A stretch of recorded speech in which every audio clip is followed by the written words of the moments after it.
Hey, everybody. Welcome back to another episode of Turn Back the Clock, episode number 43 with my friend Adam, Splendid Sports. How's it going, Adam? Great, man. How's your summer? It's been fantastic. Been surfing a lot and Nice. collecting baseball cards. Can't beat that. No. That's All awesome. right.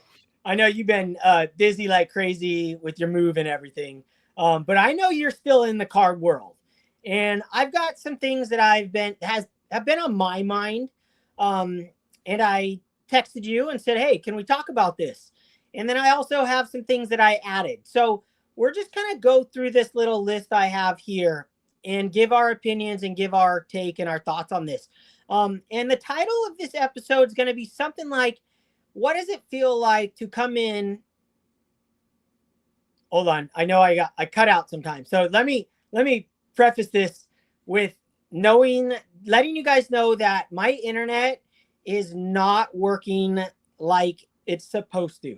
And I have made an appointment with Spectrum and they are coming over to fix it. So I'm going to cut out once in a while, but I can see when I'm cutting out. So hopefully you guys can hear me and this will be clear as it normally is.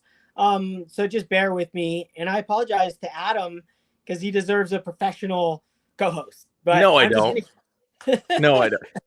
And by the way, your sound is perfect. It's just the blur, the blurry Dylan again. But I understand. I saw that AOL got rid of dial-up finally after like 40 years. So I feel bad for you. So I understand what you're going through right now. No more. dude, it's horrible. It's crazy because I mean, when we used to do these shows, I would never have any issues going live. So Right. I thought it was because my niece, she lived with us for the summer. I thought it was because we had so many people on the bandwidth. She's gone, and it's still that way. So I called Spectrum, and there's a problem. Okay, Well, they'll fix it. We'll be, and I would say by the next one we do, you'll be like crystal clear again. I think so too. And then I can show some cards. Okay, Yeah. so let me get it. Let's get into this. Um, Okay. the if I didn't say this, the episode is going to be something called "What It Feels Like to Bring Your Bag of Money and Buy Any Card You Want." Are we cheating the system? Do we feel guilt in our purchases when we come in? Um, there's a lot of thoughts that go into this, and how this touch base for me was just recently. I was watching a show and I just got inspired and I went back on my watch list.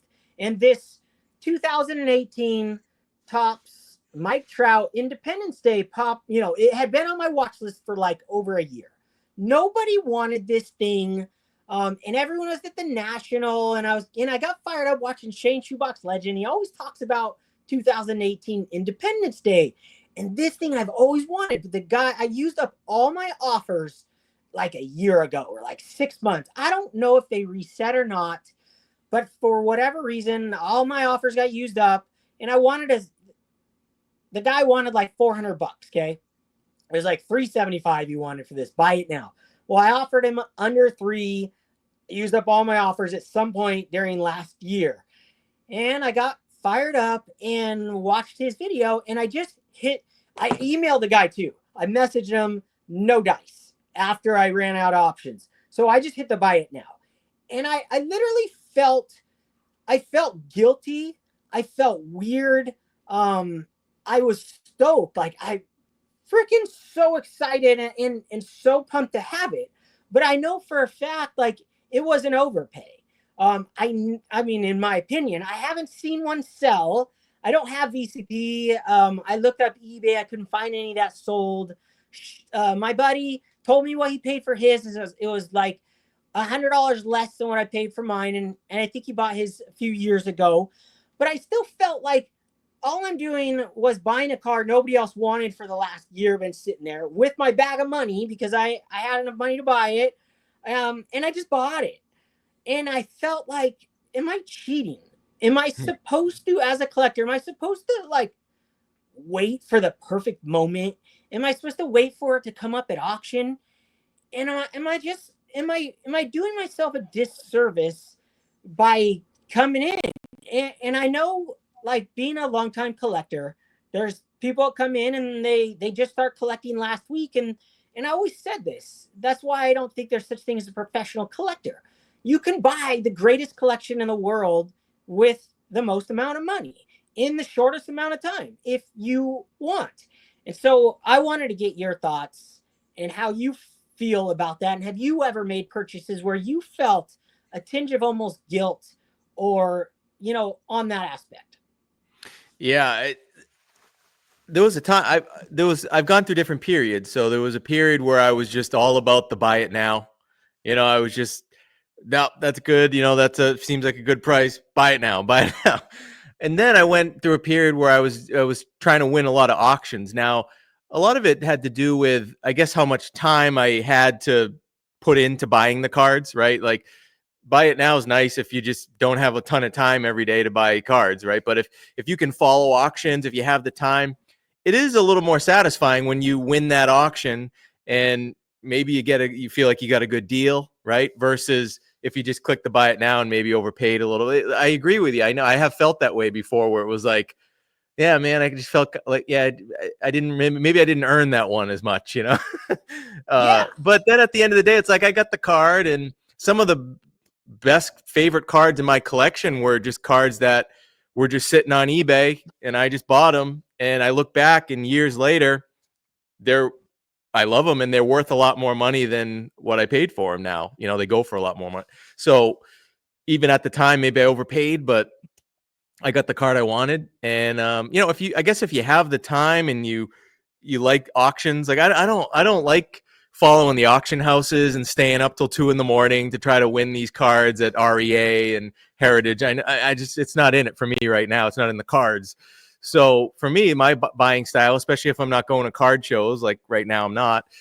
Yeah, a lot of it has to do with just either doing buy it now or trying to make an offer and go back and forth here and there. But yeah, the auctions are, they take a little more work, but if you do win it, they do feel good, I have to say. So I definitely have had that same feeling and thought process. So when you mentioned that, I was like, yep, yep. I mean, when we do the auctions, it does feel like you're getting a better deal because you're like, well, someone else is competing for me. This is Right. what the market tells you it's worth, right?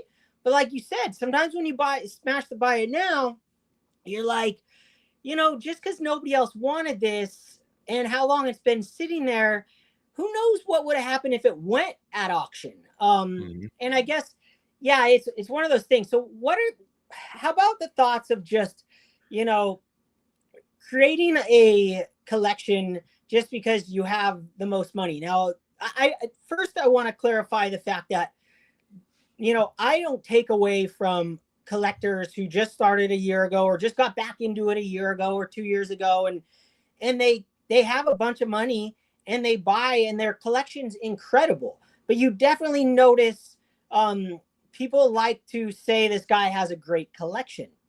And I also, like, when I'm buying cards, I get that, like, I still feel that weird, like, is it like buying a $2 card to me does almost nothing in my brain except for a select few certain cards.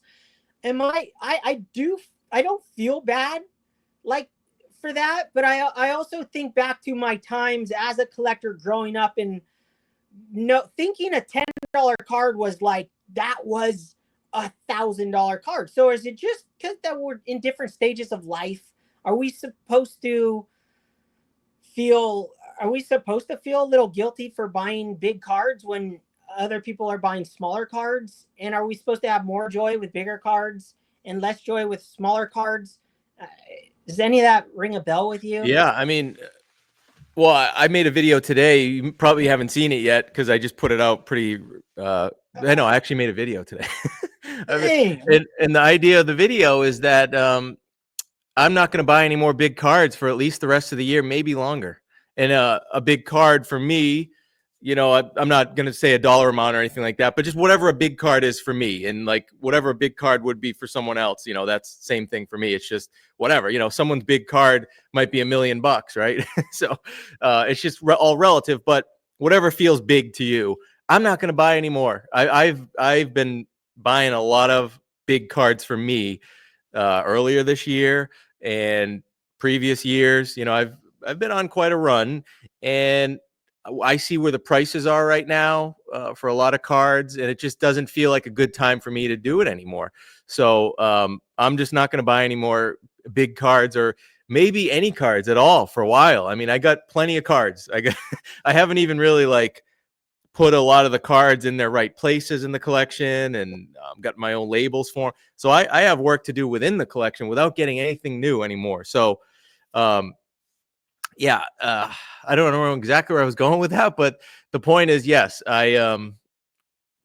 a big card for me is just not in the cards in the near future anymore. So Okay, dude, I love that you are like saying this on YouTube, because yeah, I'm sure a lot of us out there have had thoughts like that. I tell myself every single time I buy a new card, like bought that trout, I told myself that's the last yeah, card. I'm not going to buy a card the rest of the whole year. yeah. And, and then 10 minutes later, I'm like, dude, I'm going to delete eBay. So I love that you're putting it out there. And I I think deleted that, all my saved searches. Oh, I got oh rid of my, all of them. Yeah, I don't well, need them that's anymore. kind of, You know what? I do dude, not need that every morning. I look up my email and I yes, see the yeah. eBay. Like, I need a break from that. I need a break. I mean, I love cards. I love my collection. I want to talk about cards. I like to see what other people are getting. I like to follow the hobby and all that stuff. But I do not need to buy any more big cards, or really probably any cards, for a while. I don't need to do it.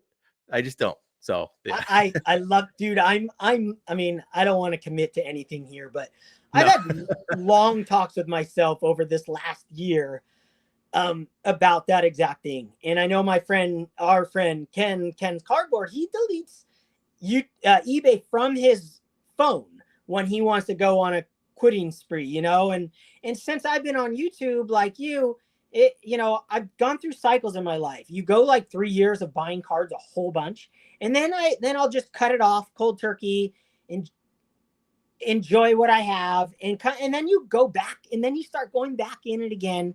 One thing I found that kind of this ties in with that is what took me some getting used to on YouTube. And also, I see it on Instagram and everything. Is this? It goes to like coming in with a bag of money and buying these big cards. Congratulations! When you share a card and people go congratulations. To me, when I would share a card on YouTube in the beginning, it was very weird. And in a text, someone says congratulations, because it doesn't feel like it's a prize, something that you earned, to me, Mm, when you go out and buy a card. And I right. always struggled with this, like, congratulations, Dylan, like, congratulations. Does the guy that has the biggest card that get the biggest congratulations? It feels like that on YouTube, you know, and I do feel, I feel that sense that I get why we're congratulating each other, because it's fun to add cards to our collections, but I struggled with that in the beginning. Like, why are you why are you Yeah. congratulating me for spending all this money? Right. Right. Right. I don't know if it's just me. A weird thought that I've had for a long time. The congratulations thing, I've had to learn to accept it and also give it out, and know that, I guess the more I think about it, like, when we congratulate someone, it is more of a sense of accomplishment on finishing their set, or finishing, Mm. a piece of their collection that they're building. But it's still weird to me. Yeah, and to your point, I mean, someone could come into the hobby right now at this moment, and if they have millions and millions and millions of dollars, they could get. I mean, you can get. There's some cards that you can't get, right? Like, that are just. Yeah. But even some of these like 101s, and they cycle back, man. Like, you hear it all the time. Like, if it comes up, you got to get it. You got to get it. If you have a chance, get it, because you won't see it again. It's like, yes, you probably will. You'll probably see it again. Every card that I've heard you won't see again, I've seen again over 4 years. So, I'm just, I don't want to come across negative or anything like that, but lately I've just had the vibe of, like, it just feels like we're back to where we were 4 years ago with, like, I don't know. I've been seeing like the same things. It's like it's cycled Yeah. back. The Yeah. same auction houses and record sales, and it's cool. Like, I like that the hobby. I like that it's popular, but it just feels very. The first time was like I was very new to this whole thing, right? Like I wasn't new to cards, but I was new to the whole social media of cards and YouTube and everything. And Me it's too. just so funny that what I've been seeing over the last few weeks here, it really feels like what it felt like when I just got into it in 2021. It's like so deja vu. Just the vibe and like record sales and this and that. And I talked on my video today about the 89 Griffey Upper Deck card. That's Oh man. yeah, you'll see. It's I don't know, it just feels a little, it feels weird right now. It feels like I didn't think you called it. You called it, man. You said we will see a boom again. We are just getting started. And I when you always would say that, I'd be like, really? I don't know, man. Like maybe in like 20 years or something, but like you're like, no, it's gonna happen again. And it's happening again right now, a little differently. It's not all the same exact cards that are doing it, but like it's booming like it did in 2021 overall. And it's probably going to keep going for a little while, I would think. And then I don't know. Again, if someone comes in right now with a ton of money and not a ton of like experience or really an analytical mind on like what was this card going for 6 months ago or a year ago or even 3 months ago. You know, if you're coming in right now and you're like, I want a Griffey PSA 10 Upper Deck, what's it going for? Okay, 4,300 bucks. All right, here's 4,300 bucks. I mean, that's great. You know, you got a Griffey PSA 10, but did you look at where it was 3 months ago? I mean, like, I think practicing patience is something that can make a better collector. I'm not the most patient guy, but Either. I have more appreciation. Like you said, I'm more impressed with a collection that was built over a long, long time than someone who just has unlimited money that comes in and buys the most expensive cards. You know, that's, hey, whatever floats the boat. But if you're like saying what is really like impressive, I'd be more impressed with someone who's like, maybe they built that over 30 years or 40 years, 50 years or longer. That's a little cooler to me, you know. Yeah, and I want to clarify, neither of us, this isn't a point finger at anyone in this hobby Oh no. space, and especially any of our friends. It's a thought I've had personally about buying my $400 card is another guy's, like you said, it's another guy's $10,000 card and another guy's $100 card. I feel the same about my $400 card as that guy thinks about his $10,000 card. So I'm not pointing fingers. I'm pointing a finger at myself, going, when I buy these cards, these buy it nows or just any big card, I almost sometimes I do. I feel like I'm cheating. I do feel like I'm cheating. Not that I'm getting a good deal. I absolutely not thinking that sense. It just feels like you can cheat collecting, because collecting is supposed to be accumulating and enjoying every single card that comes in. And when you get stuck in, like I've been stuck in this big card buying zone, it almost feels like those little cards just don't hit that button anymore. And maybe I should take some out of your playbook and take a complete pause on that situation of buying cards at all and just kind of refocus, because like you said, we have enough cards to enjoy as they are.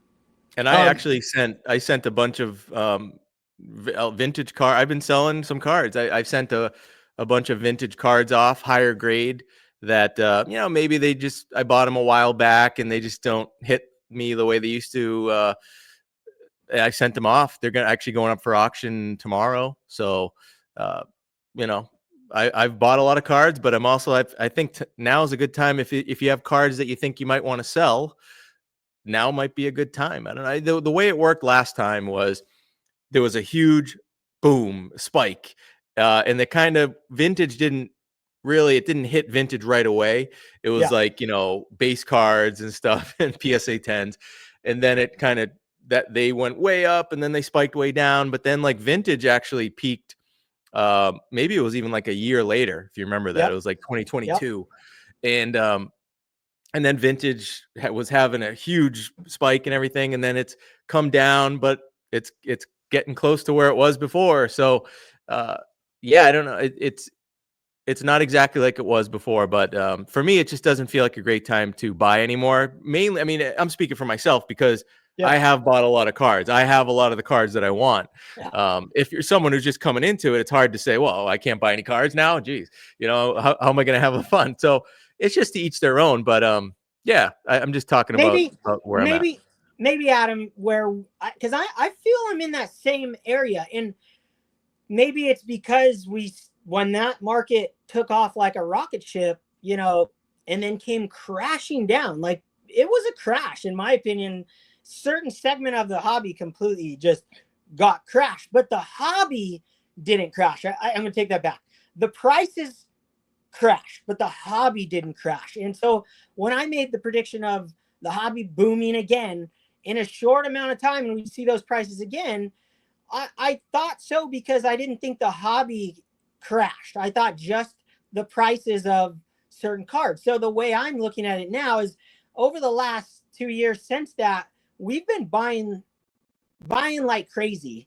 Yeah. Probably because, I mean, for me, I was buying a lot of modern cards because they all came crashing down to the prices they were before the pandemic. And I was like, if I'm ever going to collect this guy or these cards, this is my chance, I thought, to get in.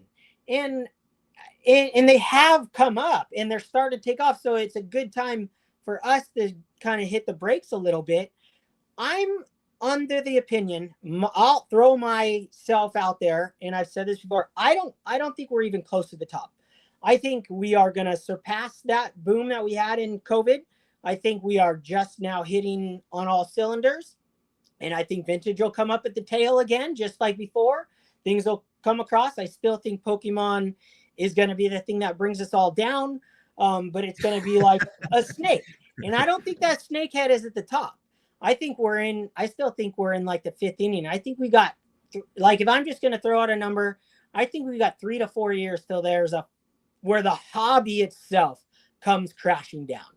The hobby, not just prices, that'll include everything. So I think we are very beginning stages. It just feels frothy because things are getting back to where they jumped in COVID. It's just, you can hate comparing it to the stock market, but it's just comparing to another market.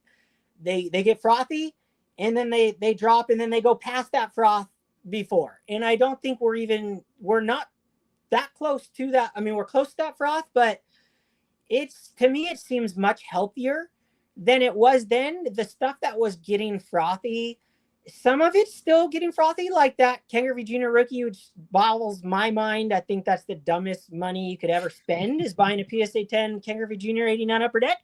To me, it's insanity. All those Junk Wax era cards to me is insanity. There's too many, and there's too many ungraded. And like that experiment that they did with grading 4 of them, and they all coming back differently.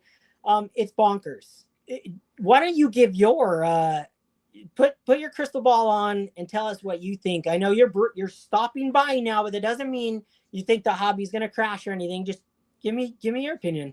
No, I long term, I actually think, it's yeah, I always thought that there was a chance that things could go a lot higher, I just didn't think it would happen that soon.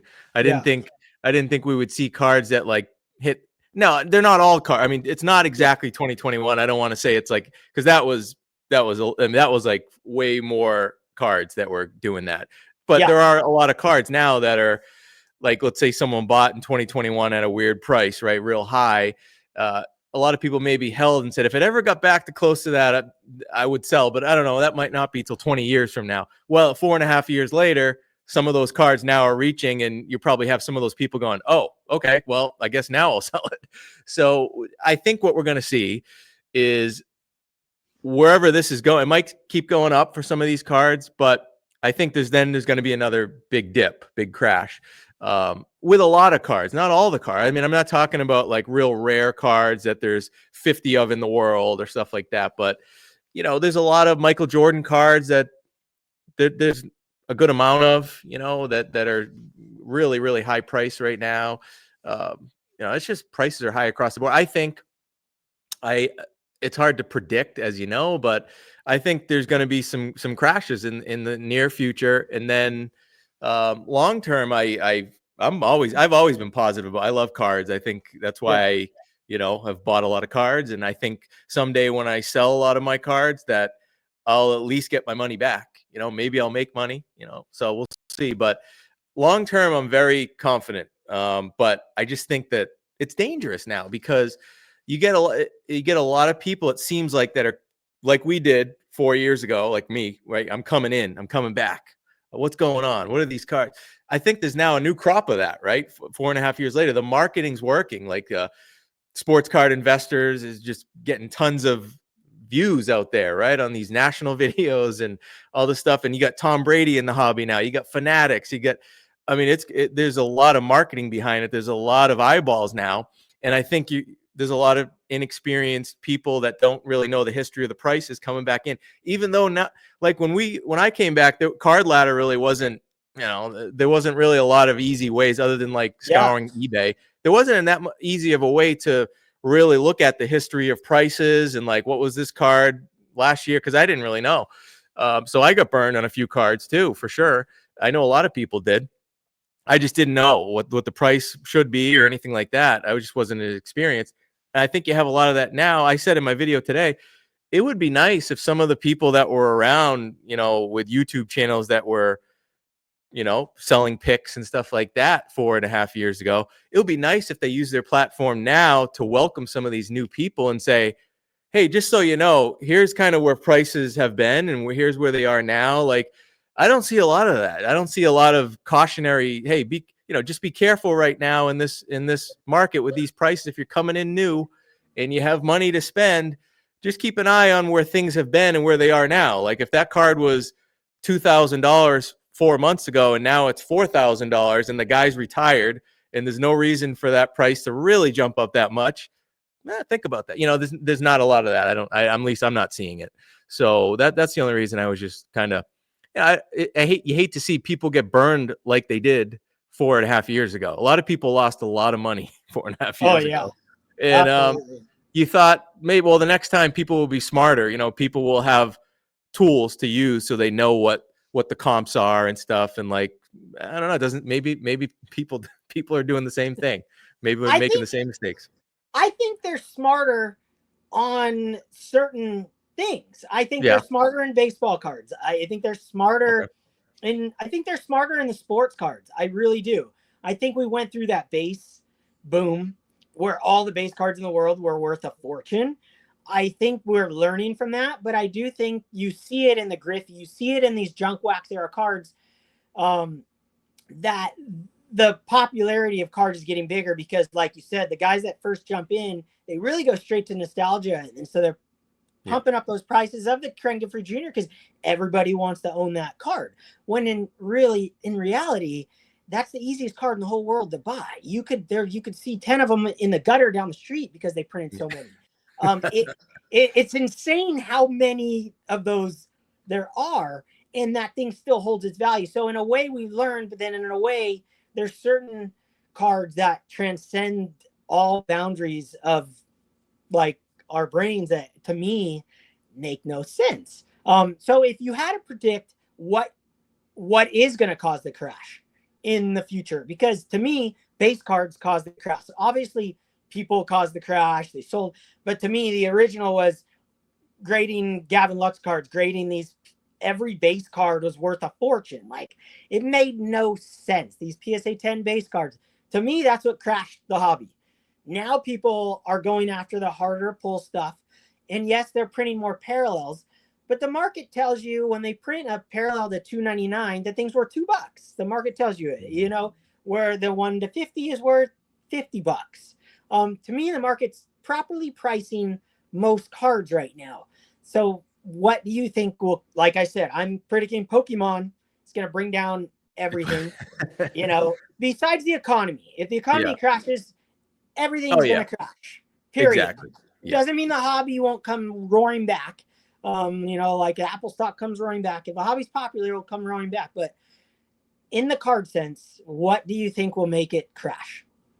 I just think the FOMO aspect of not really doing research on cards. Like people are just going to be like, it's the same thing they did last time, just with maybe different cards, some of the same cards, but they seem like the prices are going to all-time highs.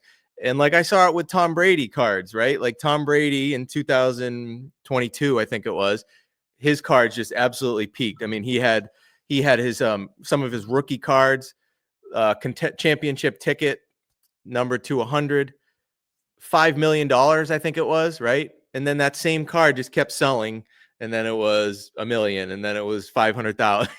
Wow. And that's the real high end, but it kind of does trickle. Like when people see these high end sales, it gets their attention, and then, oh, nice. Well, I can't afford that card, but I could get this card, his like mid-level rookie cards, and that card's also 10 times what it will be. So there's just a lot of inflation in these cards. Not all cards.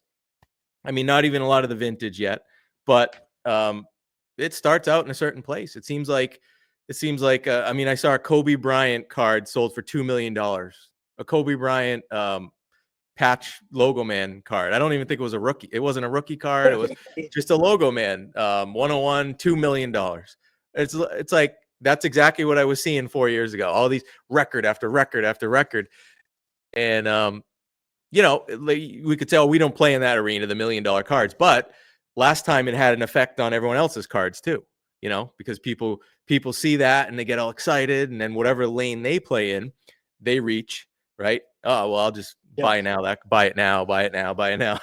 And well, last time people lost a lot of money, and it seems like we're heading in that direction. And I don't see many people saying like, be careful out there, right? All I see is just excitement. The National, here we are, $1 million trades and all this stuff. Yeah. But it's kind of insane. It is insane. But to me, the guys who lost the most money were the guys that spent the most money, the guys that like the big stuff, the stuff that most collectors, the average Joe, even like me and you had that one $30,000 card, but you didn't pay $30,000 for it. You paid $500 for it back in the day. To me, I don't know that affects our market as much as what you're thinking. I don't think those giant cards coming crashing down affects the low end very much at all. I think I just don't think it does. I think that's like a whole nother box of toys that is in a different market than we are. I don't think a $100,000 card that gets cut in half is going to affect my $50 gold refractor. I just don't see it affecting it. So I don't know. I could be wrong. It could trickle down. I just think it's kind of it's like two different hobbies. This ultra high end and then everybody else. I think what bothers me with it is it just feels like it's a hobby built on when the new people come in, because everyone wants, that promotes out there and is in the industry and has a business in it or whatever, or promotes new products and stuff. We want to bring in new people.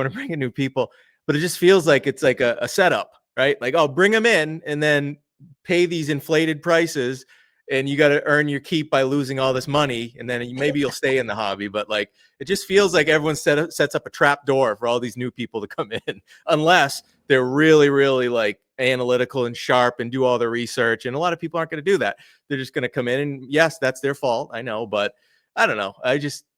Maybe I'm a little too. I've been the last few days. I've been watching more than I had been, and I'm just kind of seeing things, and I got really kind of like a little upset. I'm like, what? This is weird, man. We're doing the same thing we did 4.5 years ago. It's crazy. I don't know. Well, I have noticed more talk about coming crash, and I have noticed that just in the last week with the things I've been listening to, and it didn't affect I thought about this before that, but it's like, yeah, we got to start thinking about it. Okay, so let's move on. Okay, let's move on to our next topic.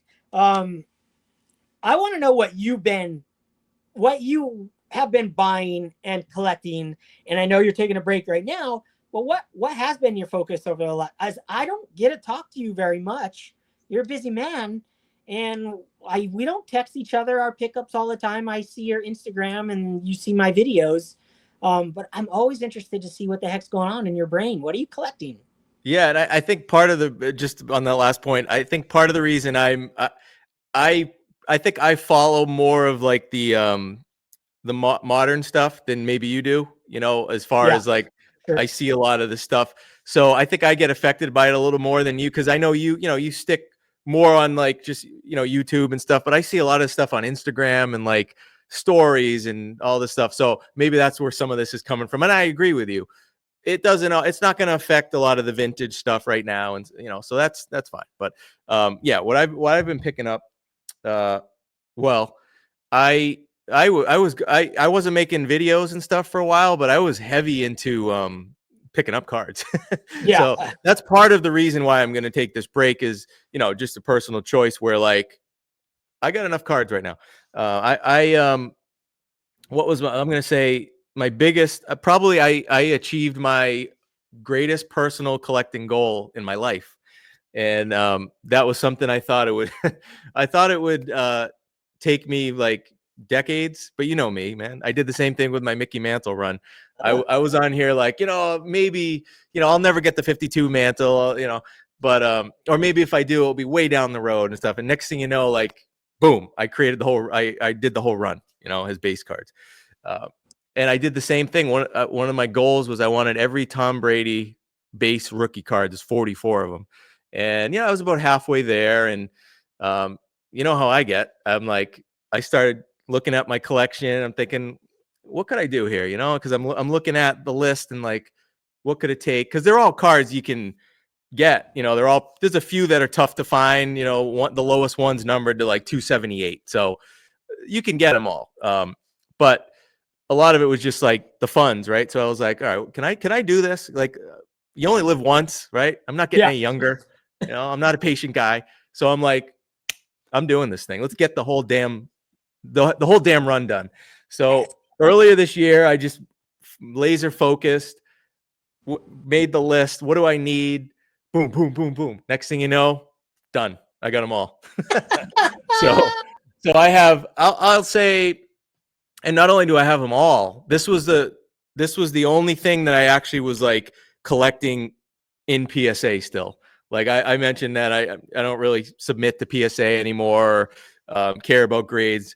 And I did this not caring about the grades, but I just wanted, I had half the collection in PSA, and most of Brady's rookie cards are already graded. You don't find a ton of them out there that need to be graded. You could find them graded.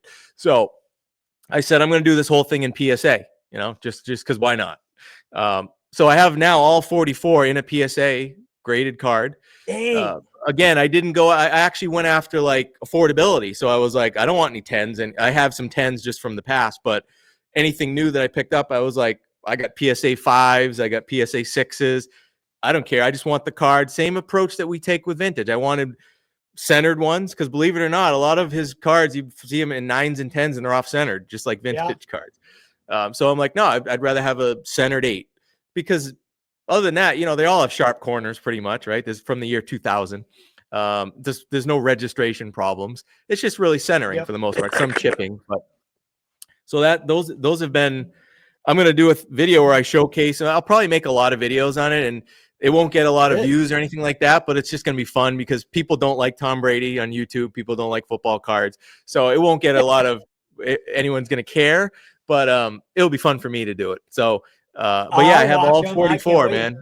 All 44. I honestly, that's insane. I think there might be less than, you could count on one hand the amount of people who've ever done it in the hobby. Wow. Yeah, that's pretty freaking awesome.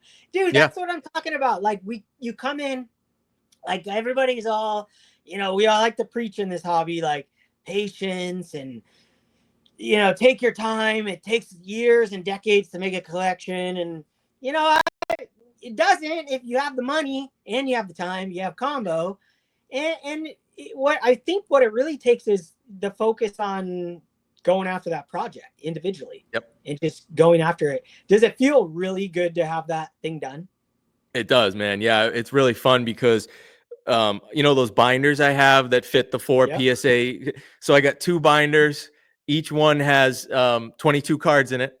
So two. I'll show them at some point, but boom, you just flip through and there's literally every single Brady base rookie. And then a lot of them are serial numbered too. They're base cards, but that's the cool thing with his rookies is like maybe half of them are serial numbered. Some are like 1,000. So they're base cards, but they're still they're fun to chase because you got to find the right one that looks centered. So it was a really fun project.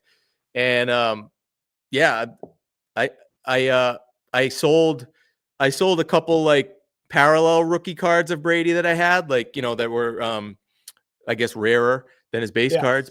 And I sold a few of those and a few other cards, and that really funded what I needed to complete it. So I was Wow. just able to kind of little shift gears with how I wanted to collect Tom Brady. I said, I'm going to focus. I want to focus with him. I just want to focus on his base rookie cards. And so I sold some of the more expensive cards of his that I had, and I put that money. I could sell one like parallel rookie card and pick up like 5 or 10 of his base rookie cards with that same money. So it was cool. Dude, I love it, Adam. So it's funny that you brought that up. Like, you finished it, you're freaking stoked.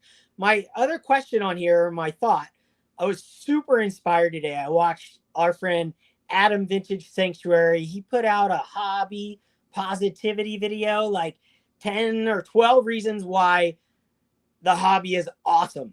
And within that, I don't even think this had anything to do with anything. It just came to his head in the moment. It was the hunt or the have. And I know a lot of guys, I would say 95% of the people, collectors in general, and especially the guys that we know, it's all about the hunt. I'm a have guy. So I can do what you're doing and take a break from cards if I have, okay, this is completed. If I'm okay, that's completed. And before YouTube, everything was always completed because I just bought random cards, vintage cards that I liked. Tops cards, I just buy them if I like them. There wasn't like a focus on a player, focused on a run, focused on the 38 Gouty heads up set. I only completed that 75 tops MVP set, subset within the set. That was like, and then a couple other random little projects I had pretty much finished before I got on YouTube. But for me, it's the have. Um, if I could pay someone a little extra and do all my hunting, and I could have all my things completed and just enjoy my collection for the rest of my life as it is, I could do that. And not I don't like the hunt. I love the hunt, but I'm a have guy. So what are you?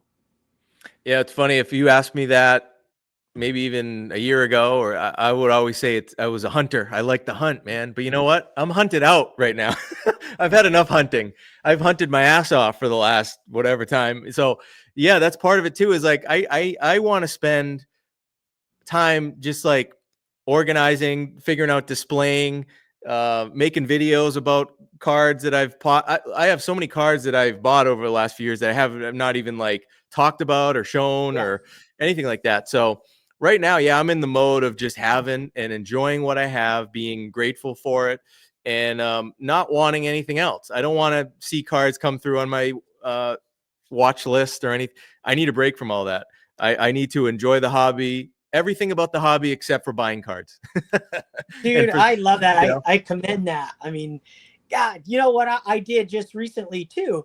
I pulled all of my big cards off my wall. All of my, $1,000 cards off my wall, and I put them in its own binder. And it's like this, like, and all my rookie cards. So it's an iconic binder. And I'm putting that away so I can just bring those out and look at them when I want to, and not look at them on my wall and think I need another one to go with them. mhm. I'm trying to get that, just trying to get the big card out of my brain. I'm struggling with it. And dude, I might do the same thing you're doing, Adam. Not because I think the market's crashing, just simply because it is time for me to take a break on buying cards. Like, Yeah, everything. Not I dollar did cards, not five. right. And I don't want it. I know I maybe came across and probably on my video today where like the reason I'm doing that is mainly because of like prices are real high right now. It's honestly that was just like the icing on the cake for me. Most of it had to do with I was ready to take a break anyway. I've been trying to do it, and now I'm really ready to do it. And then combine that with like what I'm seeing with these prices, I'm like, perfect. This is the time, great time for me to take a time out from buying cards. And and I'm not saying anyone else should do that, but if you do that too, that would be cool to do it together. See, we could do like team power to see how we could keep each other honest and try to stick with it together. That would be good. I'm gonna have a drink later tonight, and I'm gonna contemplate this deeply. And look at your display behind you. Are you fired up to have like a room now that you can come into and enjoy? That probably has Yeah, part man, to do I with haven't that. even really, I haven't, this was kind of just like unpacking boxes and just stacking things. And I had these things, you could probably see them up top there. I had them in a closet. I never even used them. They were there. I believe they were called Show Your Slabs. Show Your Yeah, Slabs. I think I bought them like 3 or 4 years ago, and they have, you can put 9. I have one for SGC, and then a couple there for PSA. You put 9 slabs in there to just stick in, and you could hang it up on the wall or whatever. I actually reached out to the company to see if they did if they made or could make some that fit Mag Pros, because that would yeah, be great. yeah. But they never got back to me. So great. Thanks, guys. But anyway, yeah, I'll promote them for free, even though they don't get back to me on questions I have. But yeah, man, it's just like in the move, I found all these things that like I just hadn't. So yeah, I'm in a point where I got a lot of other cool things that I can do other than, and it's not even a money thing. Like I'm actually, with the cards I've been selling, it's not like, oh, I'm broke or I Yeah, can't yeah, afford to buy cards. It's more of just a mentality now that I'm in where it just feels like I just, I'm good. I'm good right now. yeah. Being on YouTube this whole time, it doesn't, you don't feel, I never felt pressured once to ever buy a card. Don't Mhm. get me wrong, but I've been so deep in the hobby since I joined YouTube, and I'm sure you would say the same thing. Much deeper than when I was by myself. When I was by myself, you could just, I had them on my wall. I sit down and look at them. But now that I'm listening to videos, watching videos, it's like a constant, like, oh, look at that, look at that, look Yeah. at that. And the focus really, I do need to take a break from buying. I think it'd be a very smart thing for me to do, mentally, not financially, just mentally to take a break. So, whoo, man, you're getting me close. Um, do you have any cards you want to share that you've been just staring at over the last week or so? Yeah, it was kind of what I brought a few out because, like, to your earlier question of when we were talking about auction versus buy it now, and I brought out a few cards that some of my best cards that were cards that I didn't get in auction. They just were cards that I either bought it now or made a deal from, and uh, this was a Ted Williams rookie. So Oh, look at that yeah, thing. yeah, and I, I I can't remember if I just clicked the buy it now on this one or if I worked the deal or whatever, but it might have been the buy it now, and That's a I'm thing of beauty. happy I got it. That's like dark black and white. That's like the Yep. one Petty just picked up. Like Yeah. there's some that just don't look right. That thing looks like, it looks like I Love Lucy, full black and white, like vibrant. I love it. And centered too, right to left. Hard to find that, on this card. Look at you. Yeah. I'm trying to quit, and you're showing me a Yeah. Ted Williams rookie. Sorry. Yeah, I know. Uh, this was another one. So that as part of my Tom Brady run, one of the cards that I needed, beautiful card, showcase PSA 7, and this was just a buy it now. I had thought about maybe I'll bid on some auctions and stuff, but yeah, when I was just like, I'm doing this, it was sitting there. It was a price that I thought was fair, and the card looks like just like any PSA 10 of this card would look. So, yeah, that was a buy it now, and this was one of the shinier Brady rookies. So, pretty cool That one. thing's marvelous. So What- Have Brady's cards come back? Are they getting close to where they were? Or are they still down? Certain ones are going crazy. Like Okay.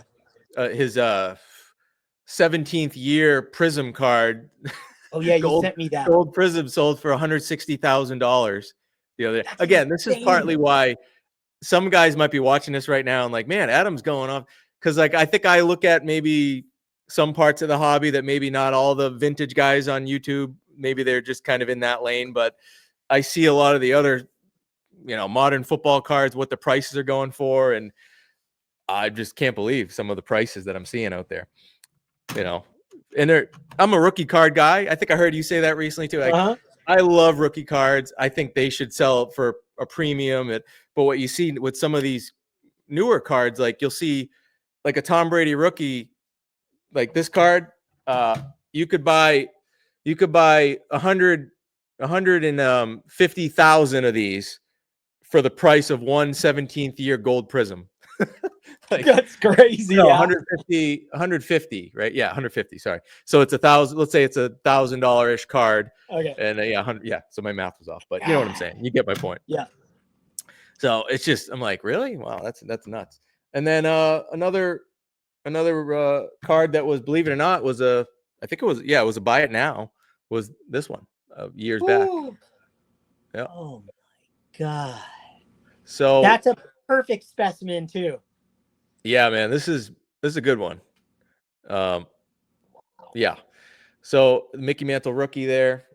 That, yeah, at the time it was like, I thought if I ever got that card, it would be like I'd have to win an auction or something like that. But it was just sitting there, and I thought that's the one, and I bought it. And it's funny because auctions, people love auctions. Like I recently sold a few cards, and at least a few of the cards, and maybe more, I didn't even check them all, but like a few of the cards ended up selling for more in an auction. And there was a card, the same exact card, same exact grade, was sitting on eBay for a lower price, just that someone could have easily bought. But instead they paid more in an auction. So I think just some people just don't even either maybe look at the listings. They only look at auctions, or they just would rather, again, some people maybe just don't put a lot of research in when they buy cards. I think it's just kind of, they're going off a feel, and they're just like, I want to win this one. Me. Yeah. Sounds like me. Yeah. I mean, I'm not talking like huge differences, but one of them was like a couple $100 more that they paid in an auction versus what they could have just bought it for, I like to see that, because it kind of gives you a sense of, hitting the buy it now. It's not always bad. It's not always a bad decision. Nope. I like the buy it nows, especially if they're reasonably priced. Then it saves you a lot of sometimes time and also heartache. If you spend all this time focused on an auction, you don't win. It's kind of tough sometimes. Absolutely. Okay, so before you show any more, before we quit, because we're almost done. Yep. You mentioned to me that you sent a card to get regraded. You cracked one out, and it came back. Can you tell us that story and what that card is? I have no idea. He hasn't told me yet. He told me he was going to tell me, so I want to know. Oh yeah, so I think I will make a video on, because it was actually a bunch. It was like as part of my completing the run of the Brady rookies, I had I think it was like at least 4, maybe 5 Brady rookies that were in Beckett holders that I had gotten in the past. And like I said, I put my money where my mouth is, where I said, I'm going to make this run not caring about the grades. I just want to get cards, but I do want to have them all in PSA, right? Like that. I said, I'm going to go for all PSA. I didn't want to have like 40 or 39 of them in PSA and then 4 in Beckett, with the cloudy sleeves and stuff. So ugly. Yeah, and some of them were, shiny cards too, where they take the shine away. So I'm like, I'm going to move those over to PSA, but I'm going to put my money where my mouth is. Instead of cracking out, I'm just going to say, because I didn't even want to, like, I was just like, I don't feel like cracking these out or anything like that. I've done that before. I'm like, you know what?